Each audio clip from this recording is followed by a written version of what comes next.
bom dia, boa tarde, boa noite, boa madrugada. Meu nome é Sidney Martins, professor de língua portuguesa aqui do LAC Concursos, o maior site de videoaulas do Brasil, quiçá das Américas. Então, venha comigo e vamos direto ao ponto. A nossa aula hoje é de regência e é um assunto pesado, tanto é que a gente vai dividir a aula em provavelmente 3 blocos. E aí se liga. Quando a gente fala em regência, a gente tem a regência verbal e a regência nominal.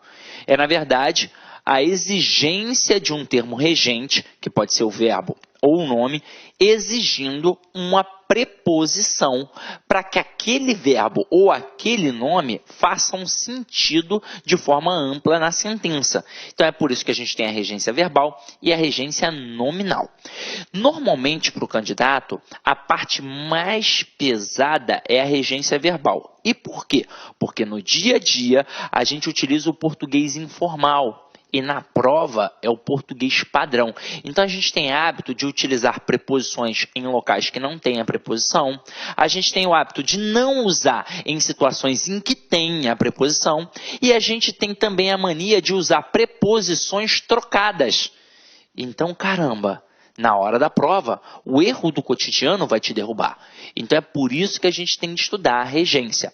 Agora, não adianta você achar que vai assistir a esta aula uma única vez e será o suficiente. Você vai ter de vê-la pelo menos umas 3, 4 ou 5 vezes para poder massificar o conteúdo. Ah, Sidney, mas eu não tenho tempo de ficar vendo tanta aula assim na internet. Poxa, eu trabalho muito. Eu tenho tempo sim de visualizar a aula uma vez, no máximo 2, e depois estudar com material em PDF.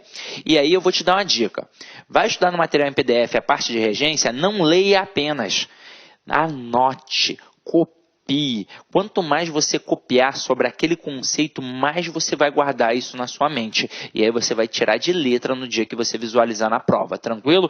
Então vamos lá, vamos cair para dentro. Ó, como eu disse a vocês, em concursos públicos, regência é o estudo de qual palavra, ou seja, o termo regente, o verbo ou o nome, pede qual preposição, que é o termo regido. Então, primeiro tem o termo regente, depois tem o termo regido. O termo regente é o que vai reger, é o que vai exigir a preposição. E depois aquele complemento do verbo ou do nome vai ser chamado de termo regido. Então a gente tem a regência verbal, que é quando o verbo exige a preposição. Exemplos aqui. Precisamos diariamente de atenção. E aí pensa no verbo. Quem precisa, precisa de alguma coisa. Então o verbo precisar exigiu a preposição de. Agora, todos acreditavam em um futuro melhor. Quem acredita, acredita em alguma coisa. Então, o verbo exigiu a preposição em. Até aí, tudo bem, não é? Agora, olha a regência nominal. É quando o nome exige uma preposição. Então, a gente tem aqui, ó, tenho medo de fantasmas. O nome medo trabalha com a preposição de. Porque quem tem medo de alguma coisa. Mantenha sua fé em Deus. A palavra fé exige a preposição em. Quem tem fé em alguém. O homem era fiel à sua esposa. O nome fiel exige a preposição a. Quem é fiel a alguém. Agiram contrariamente às ordens. O nome contrariamente exige a preposição a. Se é contrariamente a alguma coisa. Então, aqui a gente tem a parte da regência nominal. Detalhe, normalmente, quando a gente fala de regência verbal, o aluno realmente tem uma dificuldade, porque no dia a dia utiliza um português diferente daquele que cai na prova. Mas quando a gente fala em regência nominal, por incrível que pareça, normalmente as pessoas utilizam corretamente. E aí, como é que o avaliador vai te derrubar? Ele vai te derrubar na análise sintática propriamente dita. Então, quando a gente pega a parte da transitividade verbal, a gente faz as classificações em cima do verbo. Então, a gente, diante daquele verbo, descobre quem é o sujeito e descobre quem é o complemento. Como nós temos 3 verbos classificatórios, o verbo transitivo, o intransitivo e o de ligação, nós temos 3 tipos de classificações. A gente tem a possibilidade de ter um objeto, que pode ser direto ou indireto, como vimos na aula de transitividade verbal. A gente tem a possibilidade de ter um adjunto adverbial e a gente tem a possibilidade de ter um predicativo do sujeito. Enquanto a gente trabalha ali com o verbo transitivo pede o objeto. O verbo intransitivo trabalha com a adjunta adverbial. E o verbo de ligação trabalha com o predicativo do sujeito. Só que agora a gente vai falar de nome. E quando um termo está ligado a um nome, ou é um complemento nominal, ou é um adjunto adnominal. E quando a gente fala em nome na língua portuguesa, num primeiro momento, a gente pensa no substantivo, que é a classe responsável por nomear os seres e as coisas.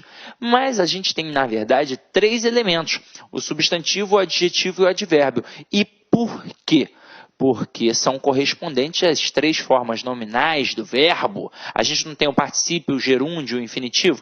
O particípio corresponde a um adjetivo, o gerúndio corresponde a um advérbio, o infinitivo corresponde a um substantivo. Então, quando a gente tem elementos ligados morfologicamente a um destes 3 termos gramaticais, substantivo, adjetivo e advérbio, a gente vai ter sintaticamente como classificar aquele termo apenas em adjunta adnominal ou complemento nominal. Então, a gente vai fazer uma brincadeira aqui agora. A gente vai definir como é que funciona o complemento nominal e como é que funciona o adjunto adnominal.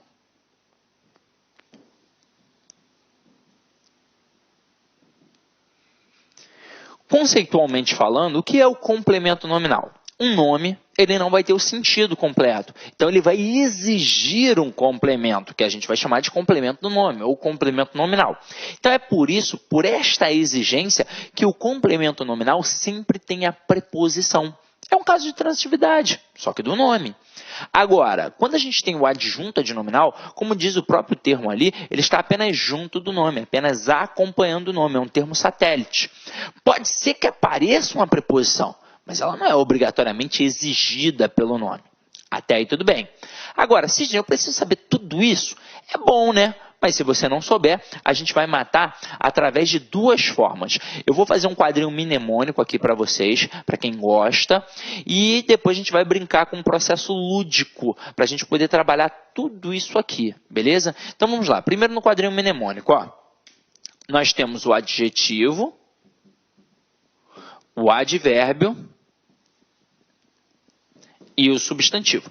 Só que antes de começar a brincadeira, a gente tem que definir e entender que existe o substantivo concreto e existe o substantivo abstrato. Vou colocar aqui 2 vezes, porque nós teremos 2 situações para poder analisar. Então, vamos lá. Primeira coisa é definir a diferença de substantivo concreto para abstrato. Então, diz aí para mim, fada é concreto ou é abstrato?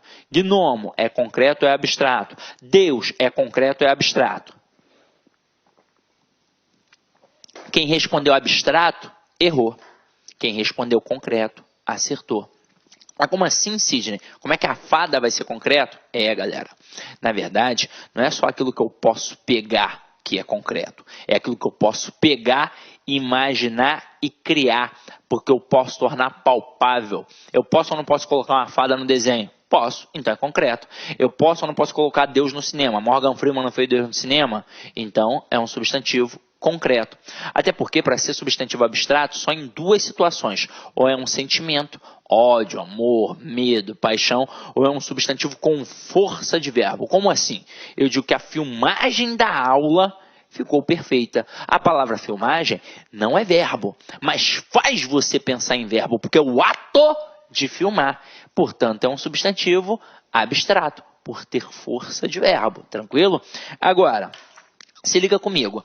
Na hora que a gente estava trabalhando lá na transitividade verbal e a gente descobriu o objeto direto, a gente percebeu que ele não existia do nada. Ele existia porque estava ligado a um verbo transitivo direto, ou seja, uma análise morfossintática.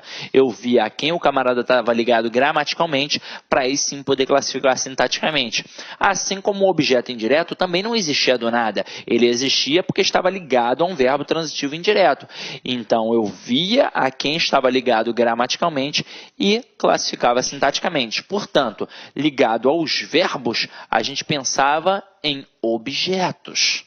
Agora, ligado a nome, jamais vai ser um objeto. Ou vai ser um complemento nominal ou um adjunto adnominal. A análise é morfossintática. Então, vamos ver como é que funciona. Estou avaliando um camarada que está aqui, ó. e eu percebo que ele está ligado morfologicamente, gramaticalmente, a um adjetivo. Ele sempre será um complemento nominal. Estou avaliando o termo que está aqui, ó, e eu percebo que ele está ligado gramaticalmente, morfologicamente a um advérbio. Ele sempre será um complemento nominal. Estou avaliando o termo que está aqui e eu percebo que ele está ligado gramaticalmente, morfologicamente a um substantivo concreto. Ele será um adjunto adnominal. Então até aí, ó, não há o menor problema. Onde é que o bicho vai pegar? Quando o termo estiver ligado a um substantivo abstrato. Porque na hora que eu percebo que um termo está ligado a um substantivo abstrato, não tem como poder classificar de cara. Afinal de contas, ele pode ser um adjunto adnominal ou um complemento nominal. E por que eu posso ter duas análises simples? O substantivo abstrato, ele não tem força de verbo? É como se ele indicasse o quê? Ação. E para cada ação não tem alguém que pratica e alguém que sofre? Então é isso que vai ocorrer. Na hora que eu perceber que está ligado a um substantivo abstrato, eu vou voltar para o termo para ver se ele está praticando ou sofrendo a ação. Se ele estiver praticando, ele será um termo agente. Portanto, adjunto adnominal. Se ele estiver sofrendo a ação, ele será um termo paciente. Portanto, complemento nominal. Agora, macete bobo, mas que no dia da prova vai funcionar. Se é agente, ó, é o A de adjunto adnominal. E a palavra paciente tem o C e o N de complemento nominal. É bobo, mas no dia da prova funciona, tá? Agora, antes, anota aí, né? Dá o pause, anota, né? Que às vezes é muito louco, né? Eu apago aqui, e aí o aluno fica assim, caraca, apagou antes de eu, né? Da minha cópia, professor, antes de eu copiar, por quê? Você quer? Então, é só dar o pauzinho. Desculpa aí se eu apaguei antes, mas acredito que você já tinha anotado. Agora vamos lá. Antes de partir para as análises das frases, eu vou mostrar um movimento lúdico, tá? Para vocês, que é a musiquinha do complemento nominal com adjunto adnominal. Inclusive, a musiquinha é mais completa que o próprio quadrinho. E daqui a pouco eu vou dizer por quê. Sem contar que ela tem serventia no dia da prova. Afinal de contas, na hora que você usar o quadrinho, você vai acertar a questão. Mas se você usar a musiquinha, além de acertar a questão, ainda vai fazer o cara que está do lado errar. Porque na hora que você começar a cantar, ele vai falar que porra é essa? E aí ele vai perder a concentração e aí você já eliminou um candidato. Então vamos lá. Sem brincadeira, vamos direto ao ponto. Galera, é o seguinte. Eu sempre preparo umas musiquinhas para fazer você gravar esse processo, para facilitar a tua vida. Às vezes eu sei, mas é musiquinha, isso é bobeira, eu não sou mais criança. Mas, gente, o importante é passar na prova. Então, tudo que tem serventia a gente tem que usar. E essa musiquinha aqui eu fiz com carinho. Então, se liga só. Fiz no ritmo da música do Padre Marcelo Rossi, porque eu fui coroinha por 6 anos e coordenador de pastoral de grupo jovem. Então, resolvi fazer uma homenagem. E essa música é bacana porque ela tem uma coreografia. É só um para lá e um para cá, mas vocês vão ver que eu tenho toda uma malemolência. Infelizmente vocês só estão me vendo da cintura para cima. Se fosse no presencial vocês iam ver o quanto eu tenho malemolência.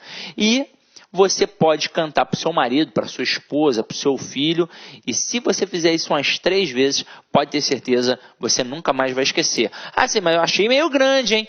Gravou Faroeste Caboclo, não vai gravar isso aqui? É óbvio que vai gravar. Então se liga só um para lá e um para cá. Então vamos lá, ó. Do advérbio ou adjetivo, eu respondo na moral. O complemento é nominal. Louvemos ao Senhor. Braço direito. Se for concreto, substantivo, eu respondo sem pensar. Quem acompanha é o AA. Louvemos ao Senhor. Braço direito, braço esquerdo. Se o substantivo for abstrato e pelo D estiver ligado, aí tem dúvida. Fiquei bolado. Louvemos ao Senhor. Braço direito, braço esquerdo, perna direita. O adjunto, praticação, e por isso é o agente. E o CN é o paciente. Louvemos ao Senhor. Braço direito, braço esquerdo, perna direita, perna esquerda e balança a cabeça. Eu sei que foi ridículo. Agora vem aqui comigo, ó. Tá vendo na hora que eu disse, se o substantivo for abstrato e pelo de estiver ligado? Então, galera, se liga. Eu só vou ter dúvida quando for a preposição de. Porque se for qualquer outro tipo de preposição, por exemplo, a preposição a, atrelada a um substantivo abstrato, eu mato que é paciente, eu mato que é complemento nominal. A dúvida só vai pairar se realmente for a preposição de. E a gente vai ter de fazer uma análise. Então, um processo interpretativo. Agora, olha como é que a musiquinha é exatamente aquele quadrinho. Do advérbio ao adjetivo é sempre o quê? Complemento nominal. Se for concreto, é adjunto adnominal. Agora, quando está ligado ao substantivo abstrato, aí tem a dúvida. Detalhe, se for a preposição de, vai ser adjunto quando praticar a ação e vai ser um complemento quando for o paciente, ok? Então, vamos dar uma análise, fazer uma análise aqui nas frases para que você possa entender isso. Aqui tem 7 frases. E aí você está observando que eu destaquei em vermelho as sentenças, os termos que a gente vai avaliar sintaticamente. Observem que todos eles têm preposições. E na prova, obviamente, o avaliador vai colocar a opção objeto indireto, porque ele sabe que muito aluno ainda assim vai marcar objeto indireto. Mas você já está ligado e sabe que se esses termos estão ligados a nomes, ou serão complementos nominais ou adjuntos adnominais. Jamais, jamais, jamais um objeto, ok? Então vamos lá. Olha a primeira frase. Sou favorável a vocês. O termo a vocês está ligado morfologicamente a palavra favorável. Qual é a classe gramatical da palavra favorável? Se você tiver dificuldade, você só está tendo dificuldade porque você está olhando para o termo isolado. Faça o seguinte, olhe para a frase como um todo. Ó. Sou favorável. Então, sou é um verbo de ligação. Favorável só pode ser um adjetivo. E se está ligado a um adjetivo, só pode ser um complemento nominal. Observem como aqui já é a regência nominal propriamente dita. Tem como eu tirar a preposição, por exemplo, e falar apenas sou favorável a vocês? Não, porque quem é favorável a alguém. Exigiu a preposição a. Por isso que é um complemento do nome, porque está completando o sentido do nome favorável.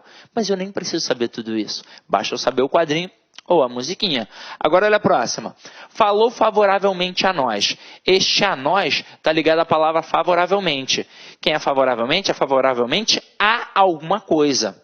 Beleza. Mas eu nem precisava saber tudo isso. Bastava eu saber que está ligado a favoravelmente e favoravelmente é um advérbio. E se está ligado a um advérbio, aqui só pode ser um complemento nominal. Show? Agora olha a próxima. A casa do Sidney em Rocha Miranda. Eu nem moro mais em Rocha Miranda, mas eu acho um nome tão bonito que eu acabo deixando. Então se liga só.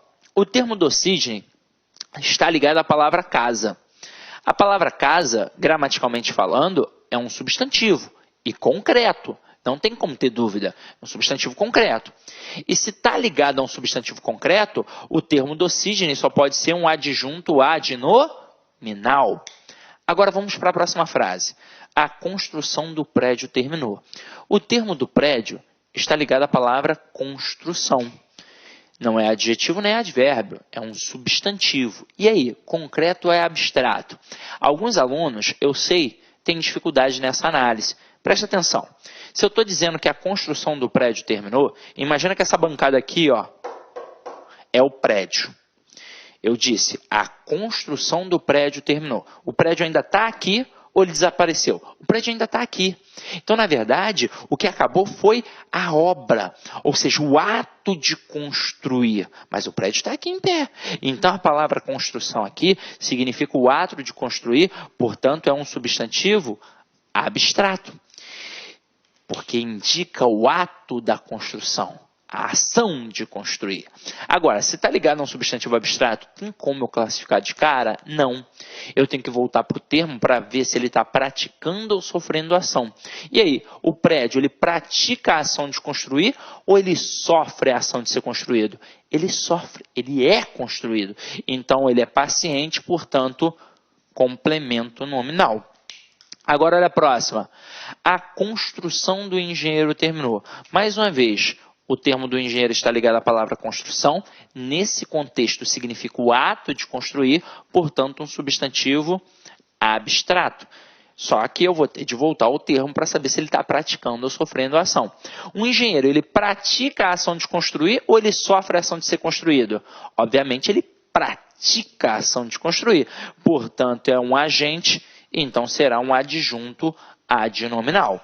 Agora, olha a próxima. A plantação de milho pegou fogo. De milho está ligado à plantação. E aí vamos ver qual é a classe gramatical de plantação. Alguns alunos pensam assim, é substantivo abstrato de novo, né? Seja terminado em são. O avaliador faz assim.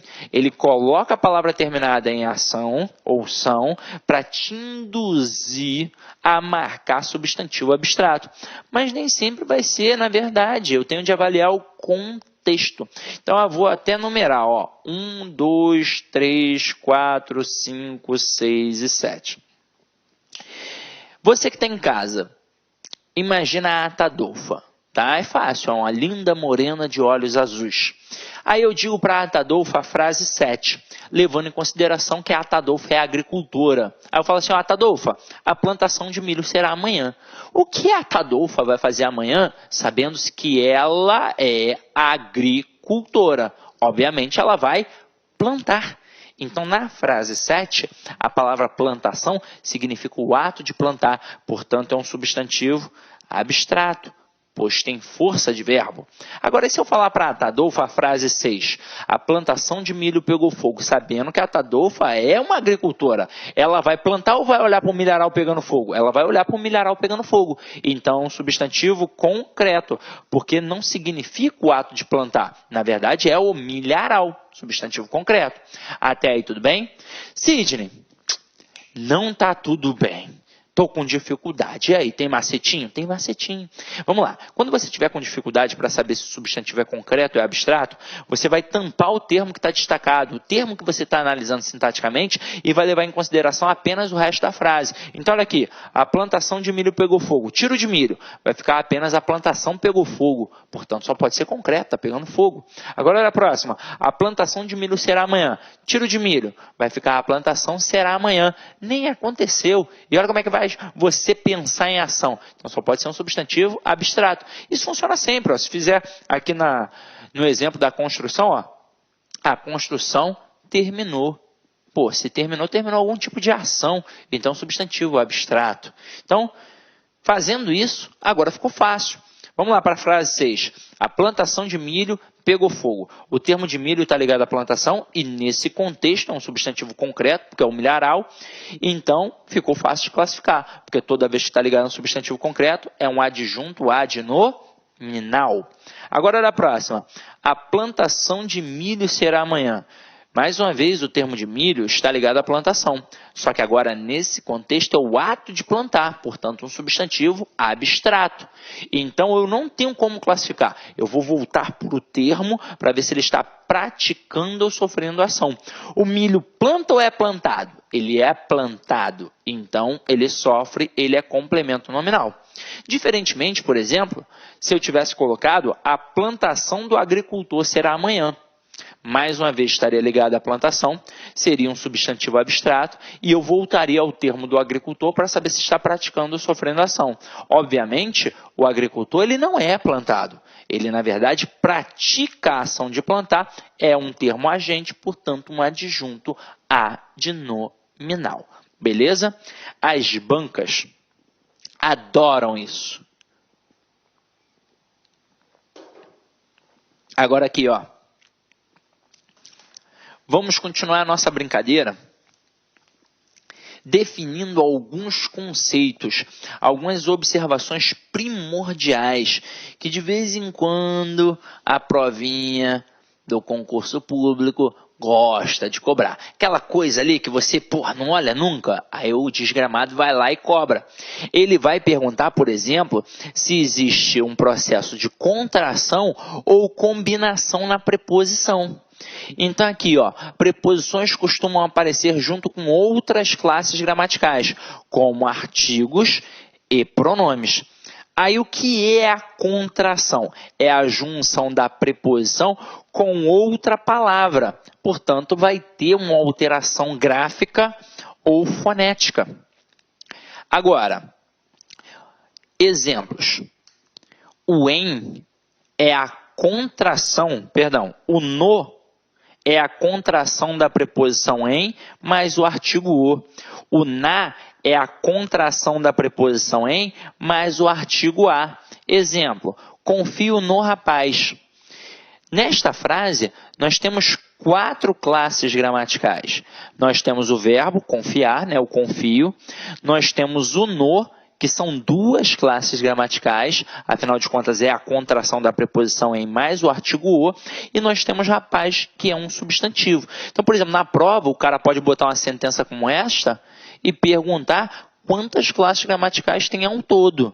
Ele vai induzir o candidato ao erro. Ele vai induzir o candidato a responder 3 classes gramaticais, quando na verdade são 4 classes gramaticais. Mas aí, como teve uma fusão, teve uma contração, nós temos 2 classes. É igual a crasezinha que a gente vai olhar daqui a pouco. Ó. Agora aqui, ó, o do é a contração da preposição de mais o artigo o. O da é a contração da preposição de mais o artigo a, que pode ser até pronome também, não necessariamente apenas o artigo.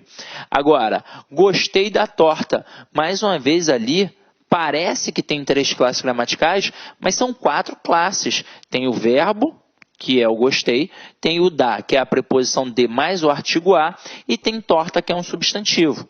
Agora, o famoso acraseado é a contração da preposição a mais o artigo a. Então, na hora que eu digo obedeço à lei, mais uma vez eu tenho 4 classes gramaticais. Obedeço, que é o verbo, e como quem obedece a alguém, exige a preposição a, este a aqui é a contração da preposição de mais o artigo a.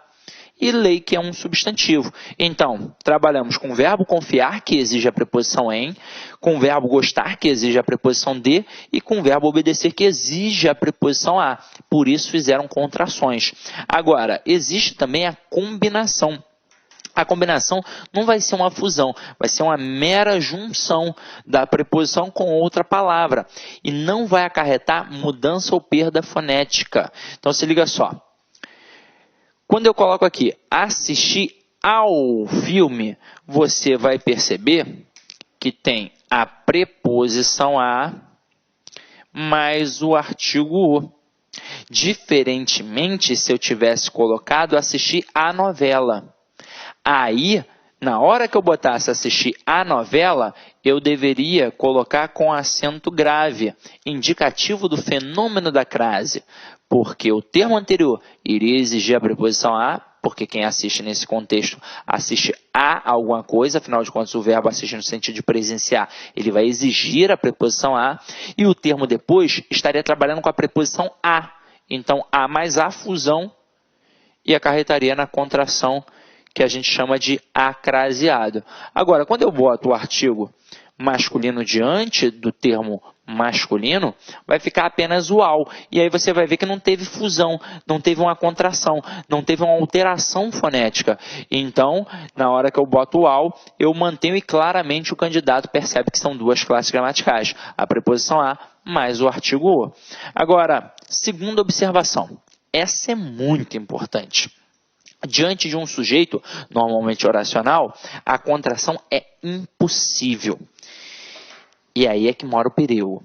No dia a dia, a gente faz a contração. Por quê? Porque a gente quer se comunicar o mais rápido possível. É um princípio de economia linguística. Mas na hora que a gente para analisar com calma, a gente percebe que não tem como. Aqui eu já botei as frases certas. Mas no dia a dia não é assim que a gente fala. Eu falo, está na hora do almoço, mas eu falo, está na hora do almoço começar. É assim que a gente faz. Agora, nessa segunda sentença aqui, ó, está na hora do almoço, tranquilo. Mas quando eu digo está na hora do almoço começar, o que é que vai começar? É o almoço. Reparem que eu não disse do almoço, eu disse o almoço vai começar. Então, a gente, quando analisa com mais calma, percebe que a gente não pode preposicionar um núcleo de sujeito. Agora, quem está dizendo isso? Sou eu, Sidney Martins? Foi o professor Ivanildo Bechara? O professor Rocha Lima? O professor Celso Cunha? Não. Qualquer falante comum da língua portuguesa não consegue preposicionar o núcleo de um sujeito. Então é por isso que a frase correta seria: está na hora de o almoço começar. Olha aí mais um exemplo. Ó. Tenho medo do gorila e tenho medo de o gorila fugir. No dia a dia não é assim que as pessoas falam. No dia a dia as pessoas dizem tenho medo do gorila fugir. Mas, gente, para cada oração tem um sujeito, essa é a verdade. Para cada verbo, para cada oração vai ter sempre um sujeito. Então, tenho medo do gorila. Quantos verbos a gente tem aqui? Um verbo. Então, quem é o sujeito de tenho? Eu. Identifiquei, acabou. Agora, tenho medo de o gorila fugir. Eu tenho 2 verbos. Quem é que tem? Eu. E quem foi que fugiu? O gorila. Reparem que ninguém respondeu. Ninguém pode, né, na verdade, porque vocês estão aí, né? Mas ninguém pode responder que quem fugiu foi do gorila. Todo mundo responde que quem fugiu foi o gorila. Então, eu não consigo preposicionar o núcleo do sujeito. É por isso que a frase correta é tenho medo de o gorila fugir e não tenho medo do gorila fugir. Ok? Agora, vou apagar aqui para não ficar poluído visualmente. E enquanto a regência nominal, alguns nomes admitem dupla regência nominal. Isto é, 2 ou mais preposições como certas, embora alguns aceitem apenas uma opção. Assim como o verbo. Tem verbo que trabalha apenas uma preposição, tem verbo que aceita 2 preposições. Por exemplo, o verbo dar. Eu posso, por exemplo, dizer que João deu flores a Atadolfa, ou então que João deu flores para a Atadolfa. Afinal de contas, quem dá alguma coisa a alguém ou dá alguma coisa para alguém. Agora, se eu disser que o João gosta de sorvete, só tem como usar a preposição de, porque quem gosta, gosta de alguma coisa. Não tem como eu dizer, por exemplo, que o João gosta pelo sorvete. Pô, olha que estranho. João gosta a sorvete. Não tem como.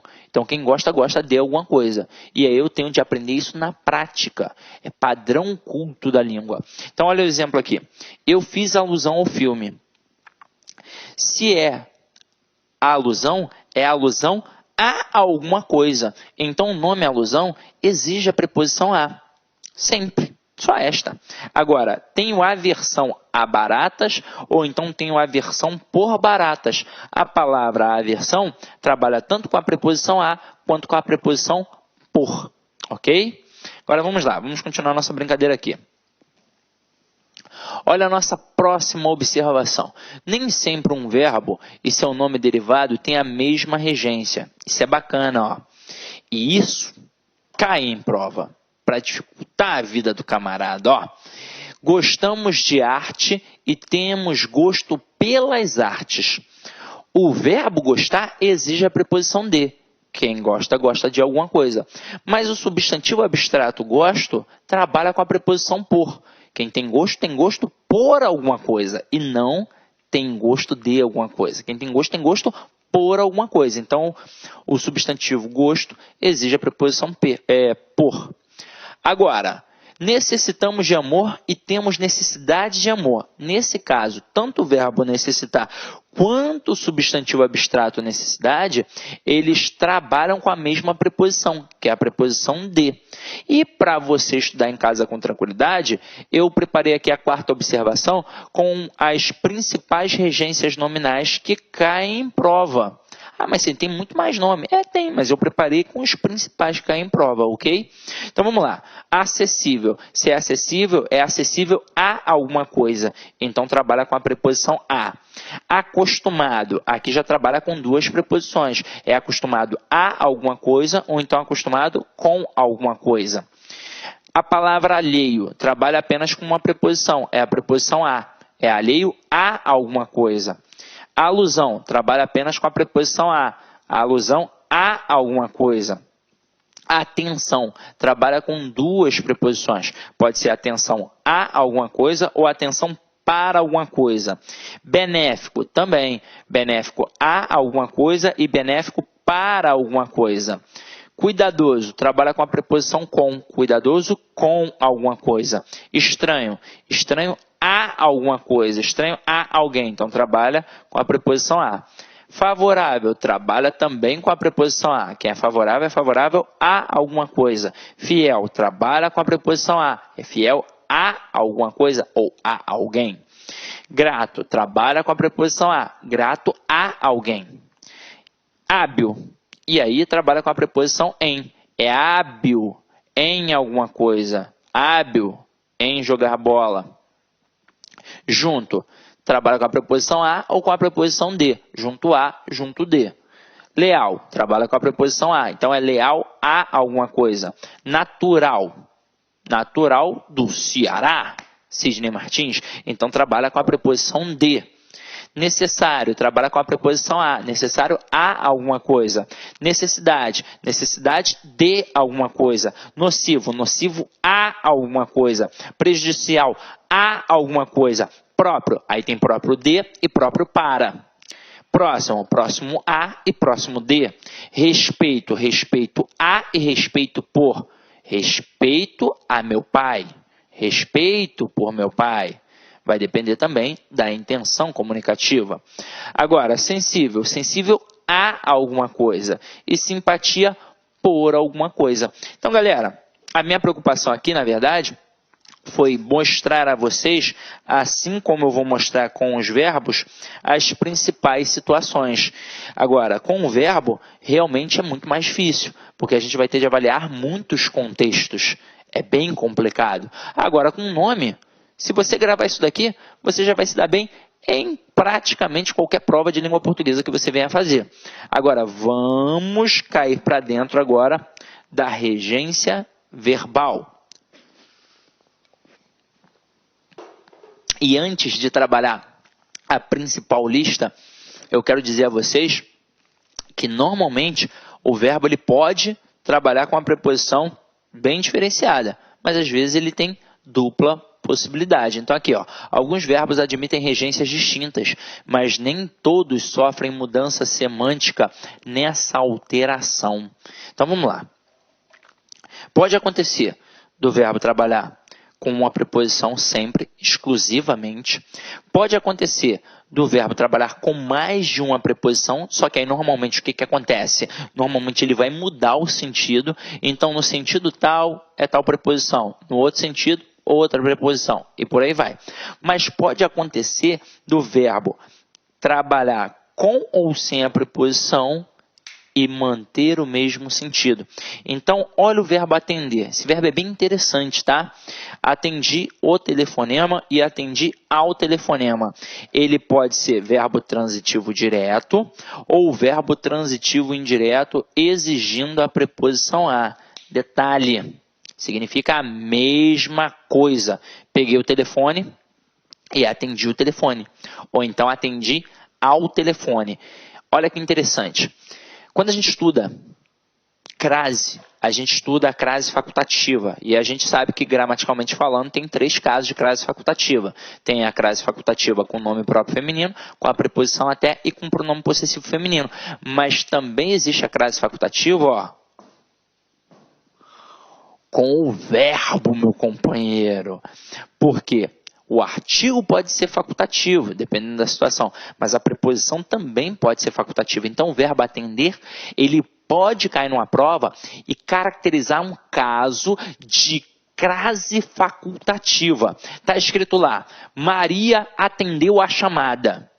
Pode ser com ou sem o acento grave, pode ser com ou sem crase, porque ela pode simplesmente atender alguma coisa ou atender a alguma coisa. Então, o verbo atender pode trabalhar um caso facultativo de crase. Fica ligado, tá? Agora, olha a próxima aqui. Precisei o relógio e precisei do relógio. Se eu trabalho com o verbo precisar, com algum outro termo que não seja o relógio, aí eu vou trabalhar apenas como verbo transitivo indireto exigindo a preposição de. Por exemplo, controle. Tá aqui. Eu procurei outra coisa, né? Melhor, mas não tinha não. Eu digo assim, ó. Sidney precisa do controle da câmera. Da câmera não, né? Da câmera. Sidney precisa do controle da câmera. Na verdade, nesse contexto, quem precisa de alguma coisa. Então, só tem como trabalhar com este verbo exigindo a preposição de. É uma preposição obrigatória. Mas como o exemplo agora foi relógio, a gente sabe que neste caso dá para trabalhar, mas em sentidos diferenciados. Quando eu coloco precisei do relógio, é pela necessidade que eu tenho daquele relógio. Então, eu, como sou professor, dificilmente eu consigo ministrar uma aula sem ter um relógio nos pulsos. E olha que eu particularmente nem curto muito relógio, mas como eu sou professor, eu tenho sempre de estar de relógio. Afinal de contas, eu tenho que controlar a hora da aula. Então, preciso do relógio. É o caso da necessidade. Mas eu também posso regular esse relógio. Por exemplo, pode ser um horário de verão, aí eu tenho de aumentar ou diminuir uma hora. Eu nunca sei se é para aumentar ou diminuir. No dia lá é que vão falar na televisão, eu não faço a menor ideia se no horário de verão diminui ou aumenta uma hora. Então, eu vou precisar a hora do relógio. Ou seja, vou ajustar, vou colocar a hora correta. Há essa possibilidade. E aí você vai perceber que para ajustar o relógio, o verbo precisar vai ser um verbo transitivo direto. Agora, na questão da necessidade, o verbo vai ser transitivo indireto e vai exigir a preposição de. Então, o verbo atender, mesmo sentido. O verbo precisar, aqui no caso, sentidos diferenciados, ok? Então, o que é que a gente vai fazer agora? A gente vai começar a trabalhar a listinha dos principais verbos que caem em prova.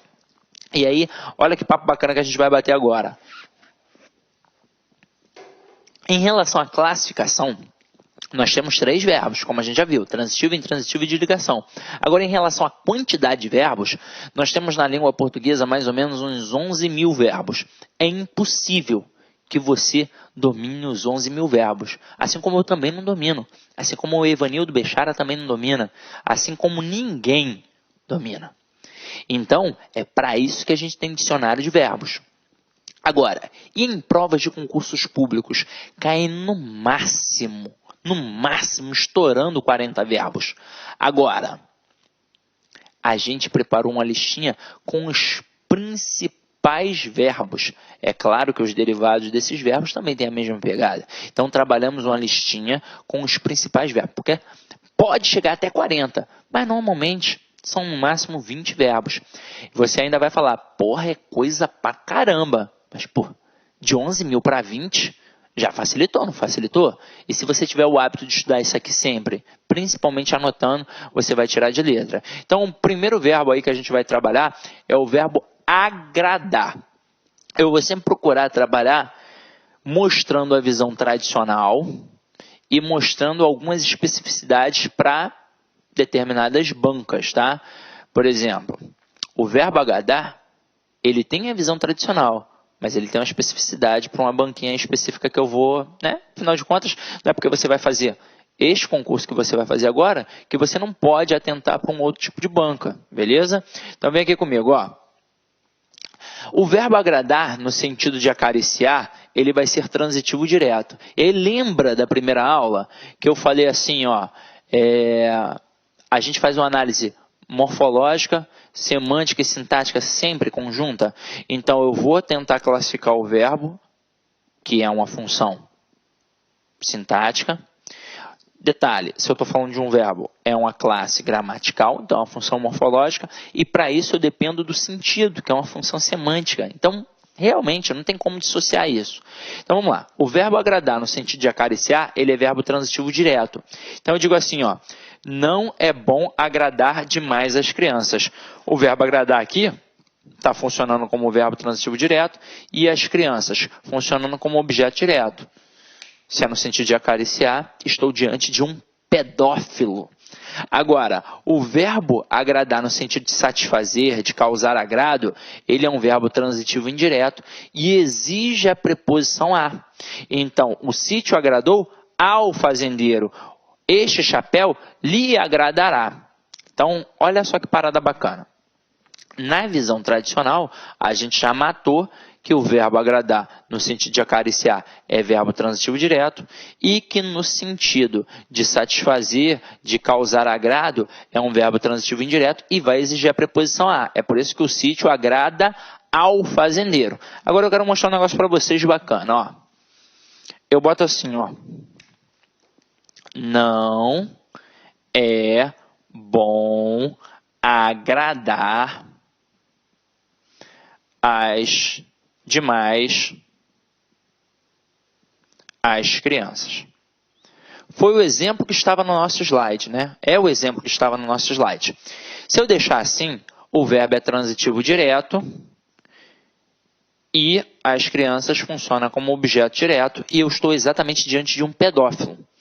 Agora, se eu botar o acento grave ali, o verbo passa a ser transitivo indireto e está no sentido de satisfazer, né? No sentido de causar agrado. E aqui passa a ser um objeto indireto e eu passo a estar diante de um pai que mima o filho, um pai zeloso. Agora, quando é banca CESP, né? Quando é banca CESP, não tem essa diferenciação. A gente não vai ter como analisar pela frase solta. A gente vai depender do contexto. Sabe por quê? Porque para o CESP, o verbo agradar, no sentido de satisfazer, de causar agrado, ele pode sim ser um verbo transitivo indireto, regido pela preposição a, mas ele também pode ser verbo transitivo direto. E por que o CESP faz isso? Porque o CESP segue um camarada chamado Celso Pedro Luft. E no dicionário de regência do Celso Pedro Luft, ele diz claramente que o verbo agradar, no sentido de satisfazer, pode ser tanto verbo transitivo indireto regido pela preposição a, ou um verbo transitivo direto, ou seja, tanto faz. E não é só o Celso Pedro Luft, é o Celso Pedro Luft, o Arnaldo Nisquier, o Manuel Pinto Ribeiro, o Azeredo e por aí vai. Então, como o CESP adota a visão do Celso Pedro Luft, você tem que ficar ligado, tá? Mas para a visão tradicional, tem diferença, bem marcada. Agora, vamos continuar a brincadeira. O verbo aspirar, no sentido de cheirar, de sorver, ele vai ser um verbo transitivo direto. Então, eu digo assim, ó, Maradona aspirou o ar puro da montanha, né? Então, o verbo aspirar, como está no sentido de cheirar, de sorver, vai ser um verbo transitivo direto. E o ar puro da montanha, obviamente, um objeto direto. Agora, quando o verbo aspirar está no sentido de almejar, de pretender, de objetivar, ele é um verbo transitivo indireto e vai exigir a preposição a. Então, aspirava ao cargo de promotor de vendas. Então, aqui nesse contexto, quem aspira, aspira a alguma coisa. Então, é um verbo transitivo indireto e ao cargo de promotor de vendas, tudo isso é o meu objeto indireto, ok? Vamos para a próxima. Ó. Verbo assistir. Esse camaradinho aqui, ó, marca presença, hein? O verbo assistir, ele possui diversas nuances, diversos contextos. Então, vamos lá, ó.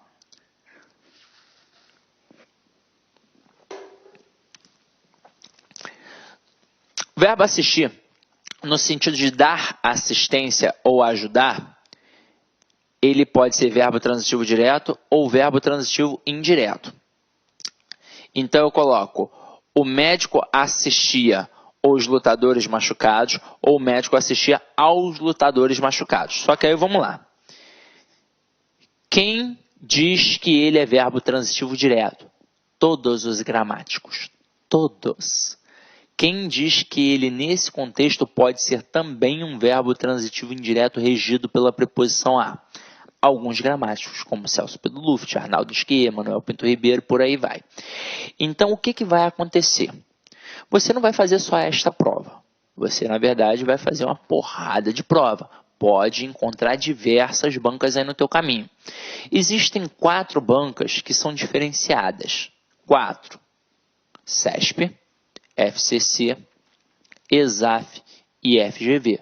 Então, elas realmente possuem peculiaridade. Mas as outras, encabeçadas pela SESGRAN Rio, elas são, na verdade, consideradas bancas tradicionalistas. Então, não tem o hábito de trabalhar polêmicas gramaticais. Então, quando a gente está diante de uma banca tradicionalista, o camarada vai trabalhar o verbo assistir no sentido de ajudar como verbo transitivo direto. O médico assistia os lutadores machucados, ou seja, auxiliava, amparava, medicava. Agora, para bancas que gostam de trabalhar polêmicas, aí sim o camarada pode trabalhar como verbo transitivo indireto, exigindo a preposição a. O CESP facilmente faria isso. Perguntaria se pode ou não pode retirar a preposição. É claro que pode, não vai atribuir nenhum prejuízo gramatical e nenhuma alteração semântica. O sentido é ajudar. Agora, uma banca que é tradicionalista não vai se prender à segunda concepção, vai se prender à concepção da maioria. Eu preciso passar isso para você? Preciso. Afinal de contas, você tem que saber o máximo possível. A gente aqui direciona para aquilo que cai em prova. Não procura trabalhar coisas que não caem, né, na verdade, e também não fica enchendo linguiça. Então, a gente nunca vai ser superficial demais e nunca vai ser prolixo demais. Tudo que eu vou falar aqui realmente tem serventia para você no dia da sua prova, tá? Então, vamos lá. Aqui, acho que já foi. Agora, o verbo assistir no sentido de ver, de presenciar, ele obrigatoriamente é um verbo transitivo indireto e vai exigir a preposição a. Nesse caso aqui, você até vai marcar um asterisco aí no seu material, afinal de contas, no dia a dia não é assim que a gente fala. Olha o exemplo que eu coloquei aqui. Assistimos ao filme. No dia a dia, a gente diz assistimos o filme. Aqui, ó, a criança assistiu ao espetáculo inteiro. No dia a dia, a gente diz que a criança assistiu o espetáculo. Então, você no dia a dia fala assistir o filme, assistir o espetáculo, assistir o jogo, mas você tem de saber que o verbo assistir no sentido de presenciar, de ver, ele sempre vai exigir a preposição a. Então, nesse contexto, quem assiste, assiste a alguma coisa. Então, assistimos ao filme, verbo transitivo indireto, e ao filme objeto indireto. A criança assistiu ao espetáculo inteiro, verbo transitivo indireto e objeto indireto. Só que aqui, olha só, o objeto indireto não pode ser representado por lhes, apenas por a ele ou a ela. Vamos entender isso, ó. Quando a gente pega o pronome lhe, já que a gente levantou a bola no material, vamos explicar logo. Ele funciona atrelado ao verbo como objeto indireto. Mas o objeto indireto, a gente sabe que ele não existe do nada, ele tem de estar ligado a um verbo transitivo indireto. Agora, é qualquer verbo transitivo indireto? Não. Afinal de contas, o lhe, ele corresponde às estruturas a ele ou a ela. Então, é por isso, ele já é preposicionado. E qual preposição? A preposição a. Então, é um verbo transitivo indireto regido pela preposição a ou pela preposição para. Afinal de contas, nós sabemos que tem verbos que trabalham tanto com a preposição a quanto com a preposição para. Então, deu flores a alguém ou deu flores para alguém. Eu posso dizer, deu-lhe flores. Pronto, tá tranquilo. Agora, vocês sabem que o verbo assistir no sentido de presenciar, ele exige a preposição a, mas ele não vai poder usar o pronome lhe como objeto indireto. E por quê? Vamos lá. Primeiro de tudo é definir. Eu posso, por exemplo, falar amo-lhe. Impossível, porque o verbo amar é verbo transitivo direto e o lhe é objeto indireto. Eu posso dizer gosto-lhe. Impossível. Ah, mas não é verbo transitivo indireto? É, mas ele pede a preposição de. Então, quem gosta, gosta de alguma coisa. Então, ó, é impossível. E eu também não posso colocar assisto-lhe. se for no sentido de ver, de presenciar. Porque, na verdade, o verbo assistir,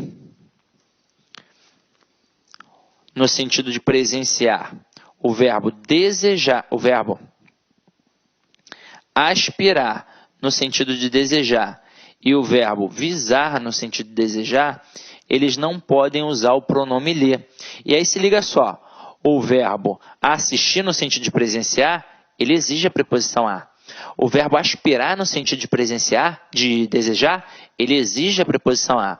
O verbo visar, no sentido de desejar, ele exige a preposição a.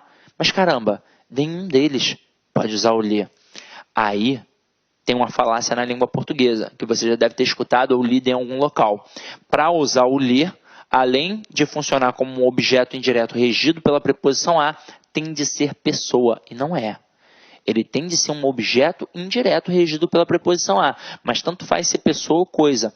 Uma única gramática levantou a bola sobre isso, que foi a gramática do Ulisses Infantes e do Pasquale Cipro Neto, diante de mais de 40 gramáticas tradicionais. Então não tem como a gente levar em consideração um único aspecto, sendo que a maioria não enxerga dessa forma.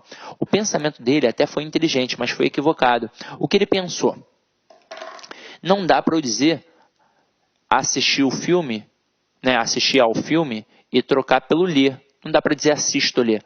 Mas quando o verbo assistir está no sentido de pertencer, e daqui a pouco a gente vai dar uma olhada, eu posso colocar o ler. Eu posso, por exemplo, dizer este é um direito que não lhe assiste. Então, o cara pensou, ué, se com o filme não dá para botar o ler e com a pessoa, o direito que a pessoa tem dá para botar o ler, então só pode ser com pessoa, não pode ser com coisa. O pensamento foi inteligente, mas foi um tanto quanto inocente. Até mesmo porque isso não faz parte da língua portuguesa, isso faz parte do latim. O ler era um dativo de posse que lá na época do latim já não podia ser utilizado com os verbos assistir, aspirar e visar.